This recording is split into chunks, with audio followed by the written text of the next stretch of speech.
Welcome to the second installment of the interview with George Hirsch on Gotta Run with Will.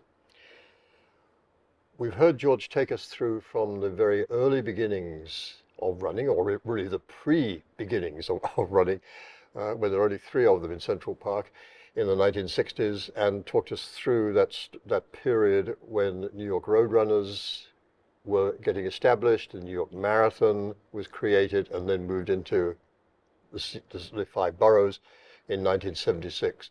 And George was always part of that movement, articulating it, serving it as a magazine publisher, and also a fully enthusiastic part of it as a runner, as an improving runner. I just want to wrap up a couple of things, George, on that part of your activities, because you then went on, and in 2004, you were elected or appointed, I'm not sure how it works, as chair of the board of directors of the New York Roadrunners. Elected by the board, yeah. Well, we both know that governance is very much a shared process. You know, for sure. It's never whatever presidents may think. It's never one person doing everything and getting all the credit. Yeah.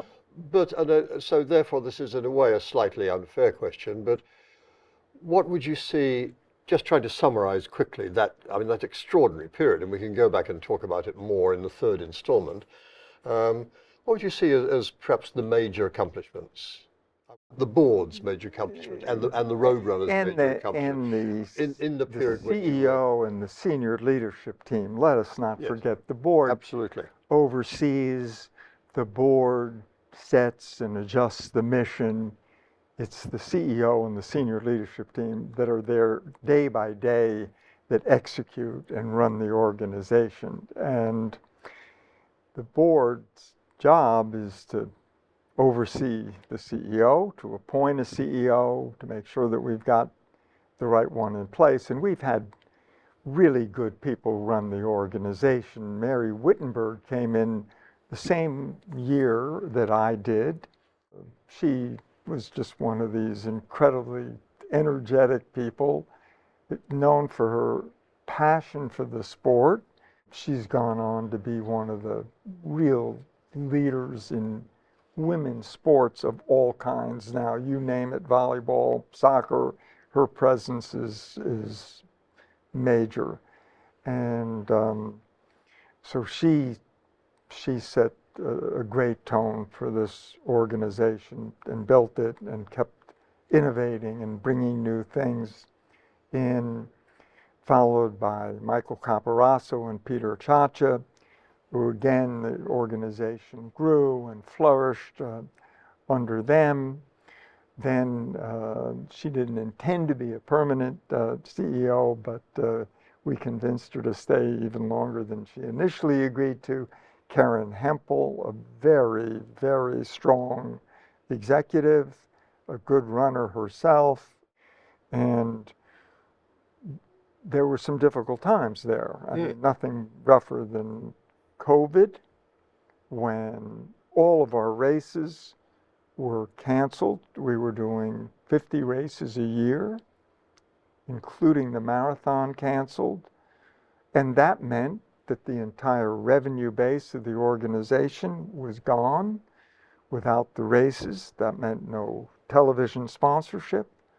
All the sponsors, they had nothing to sponsor, so they, of course, had to hold back their sponsorship dollars, and the organization had to do major layoffs. And I know it was going on through organizations and nonprofits, throughout the society. It was brutally tough. The murder of George Floyd added a lot of cultural forces and racial undertones. One of the things I'm most proud of as chairman here specifically is the diverse board that was created.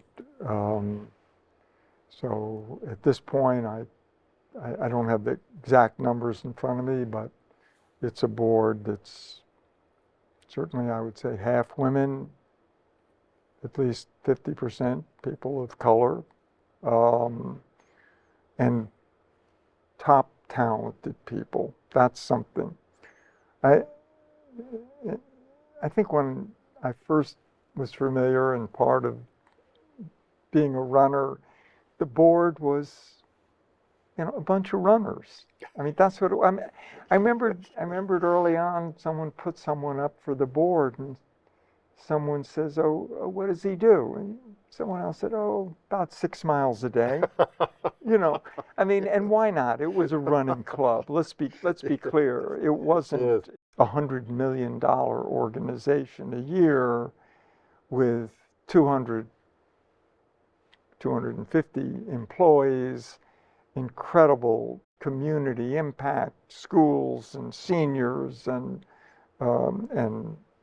really the worldwide leader. I don't think it's too much to say that in terms of running organizations anywhere. So I think the organization is, and we got through those difficult times, but they were difficult.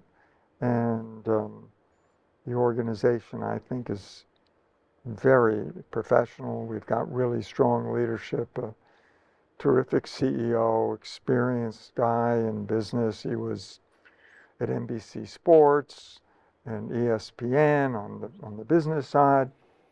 And my successor as board chair, Nena Lynch, she was ideally suited for this job. I mean, Nena was a champion runner as a teenager. She and her sister were two of the best teenage runners in the United States.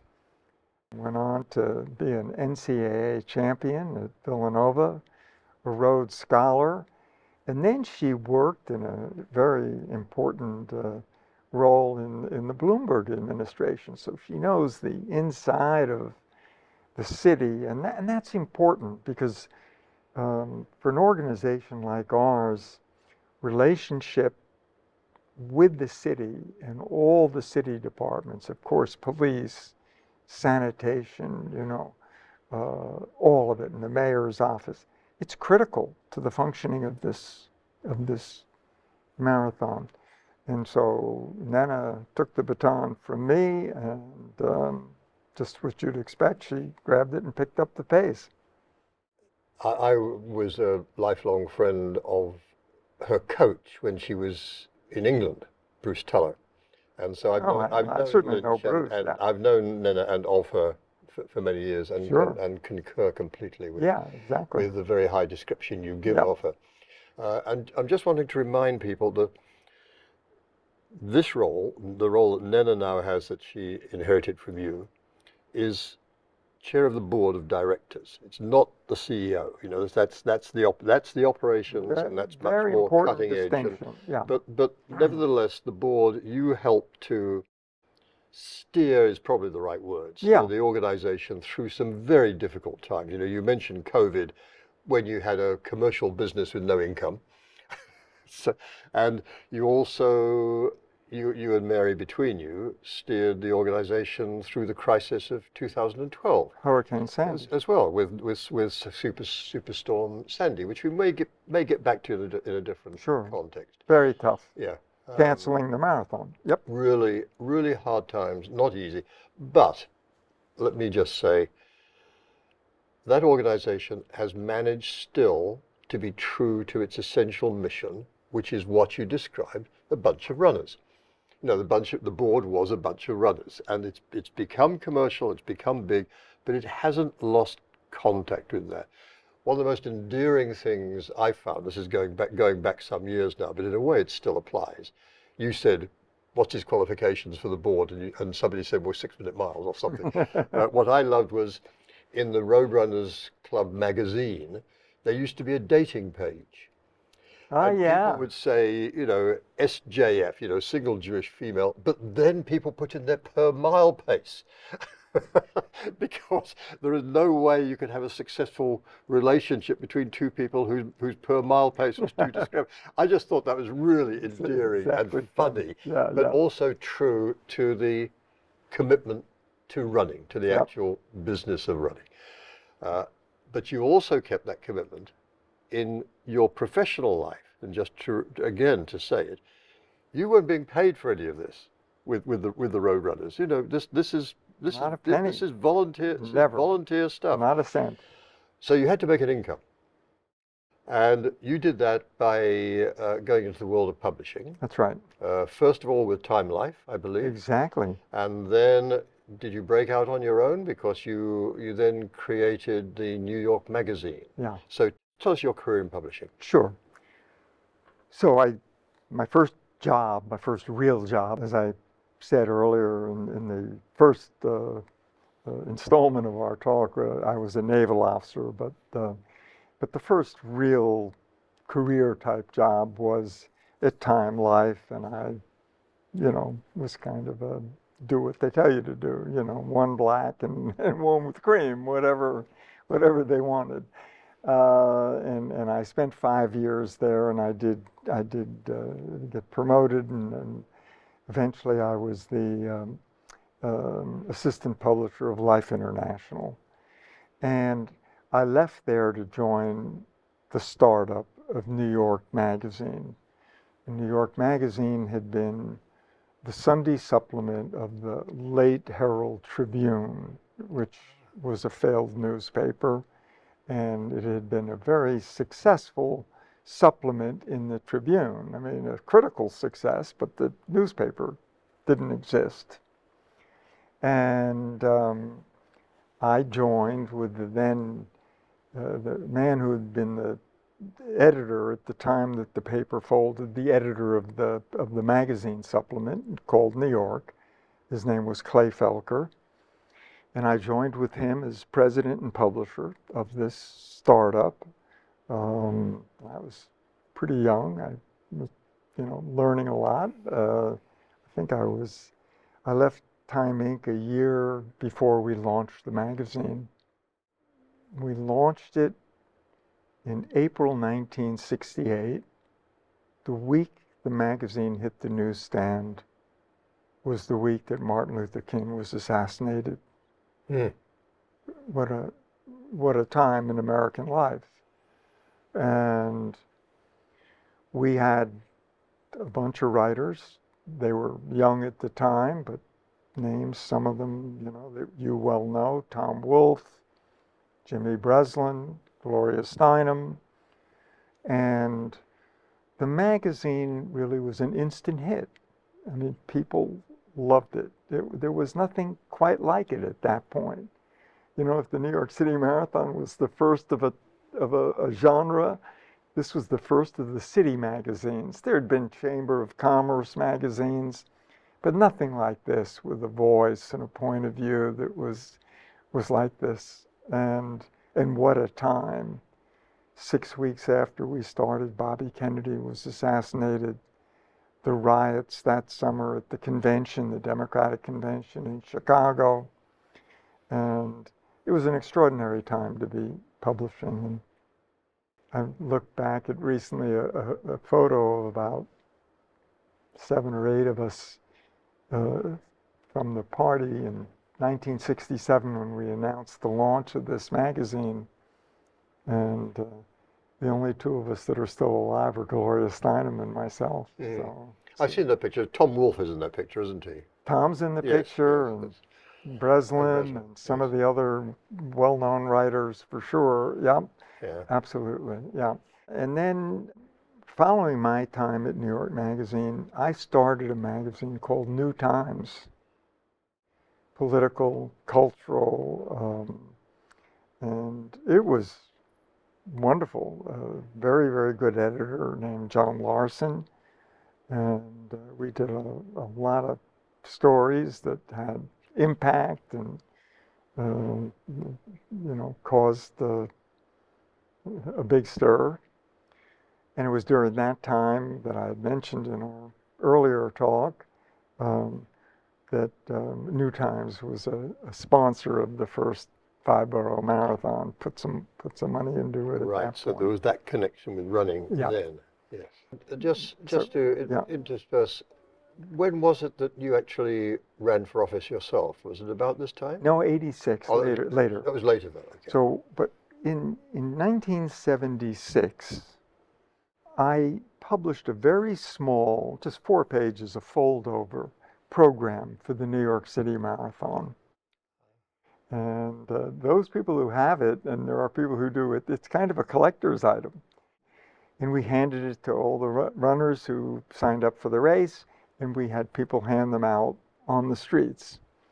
And the next year, 77, by now I had decided I was going to start a running magazine. There was Runner's World being published out of California, and I decided that running had gotten to the point where it needed what I thought would be a really good magazine, journalistically, in terms of art and design and all of it.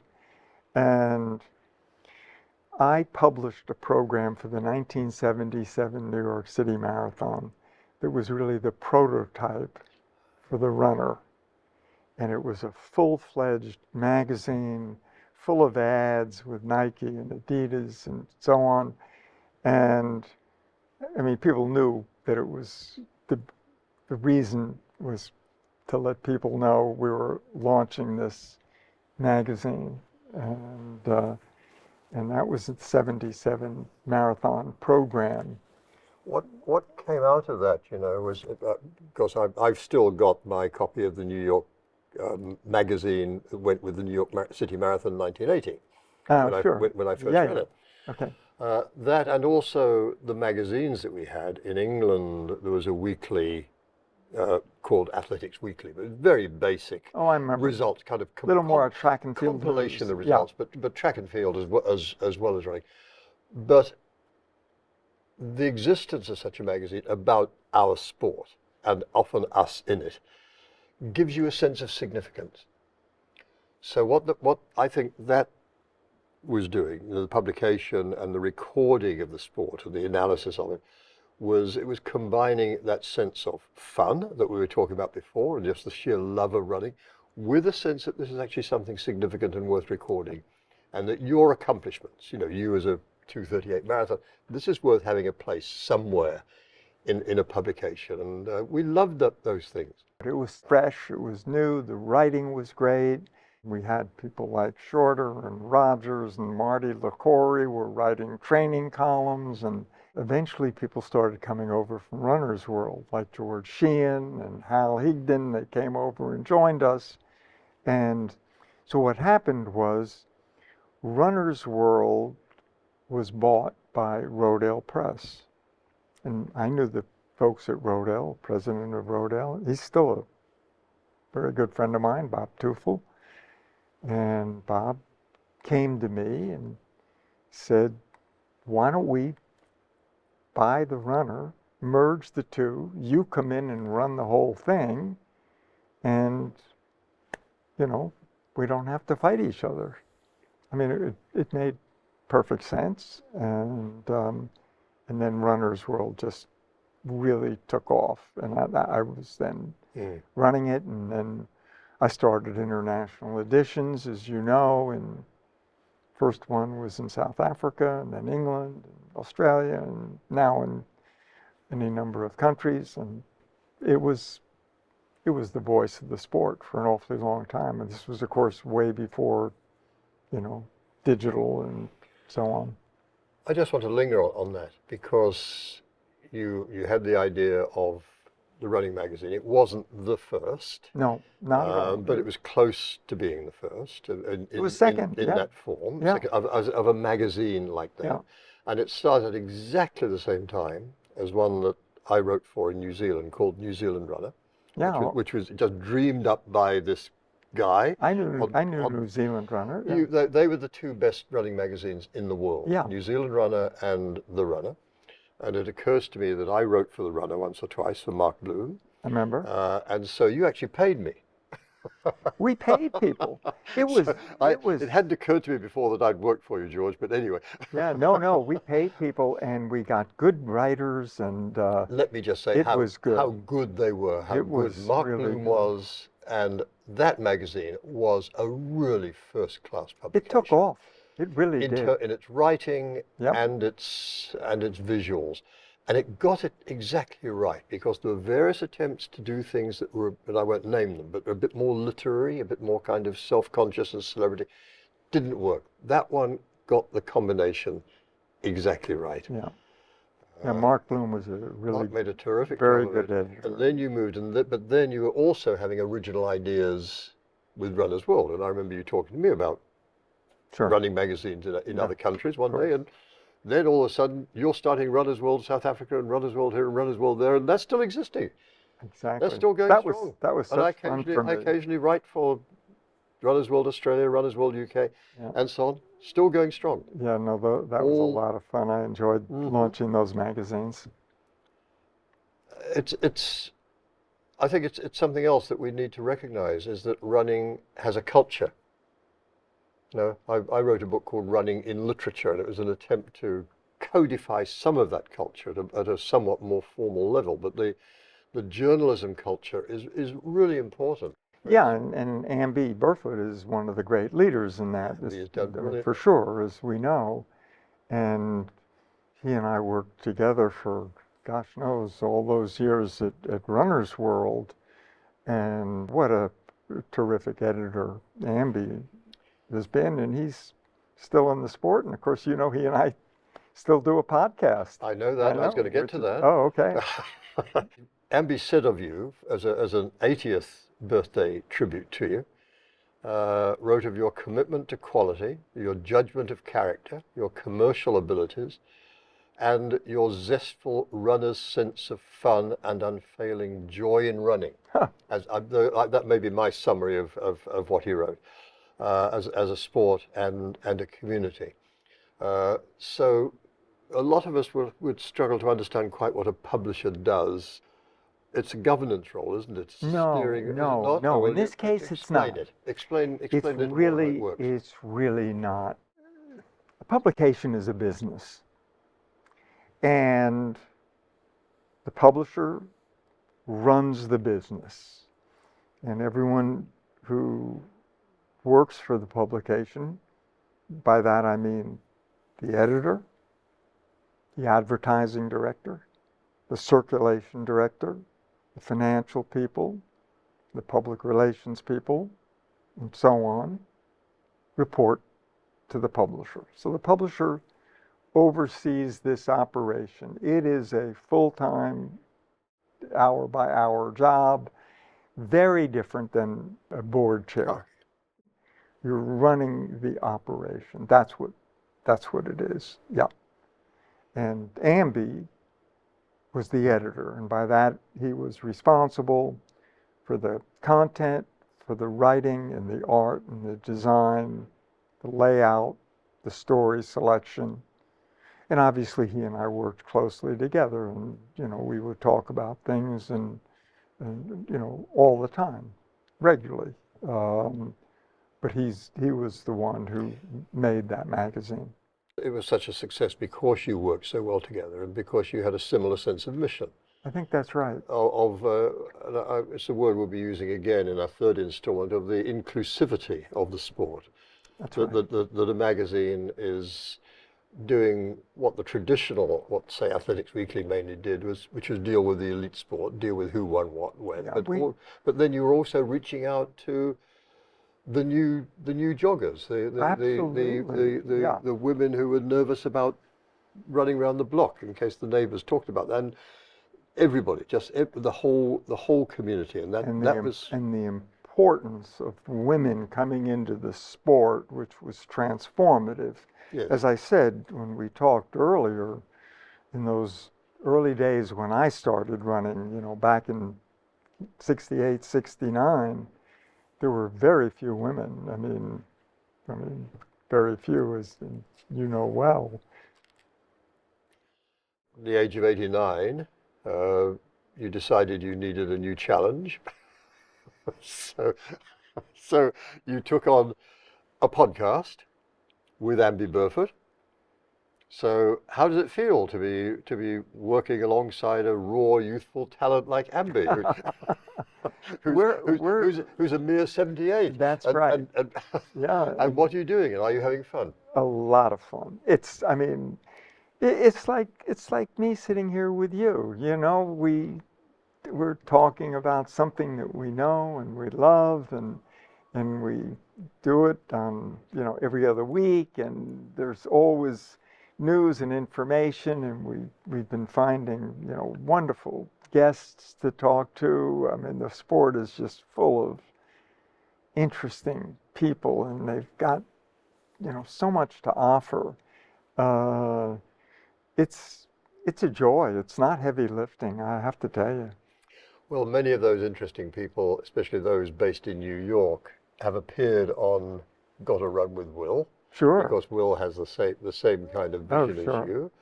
And so, since we're now at the end of our second episode of this interview, I want to thank you, George, and thank Will for his vision, and thank Manhattan Neighborhood Network for their hospitality, and encourage you, please, to tune in for the third installment, when we'll cover both some personal and some big issues, some personal matters for George, and some really big issues for the sport of running.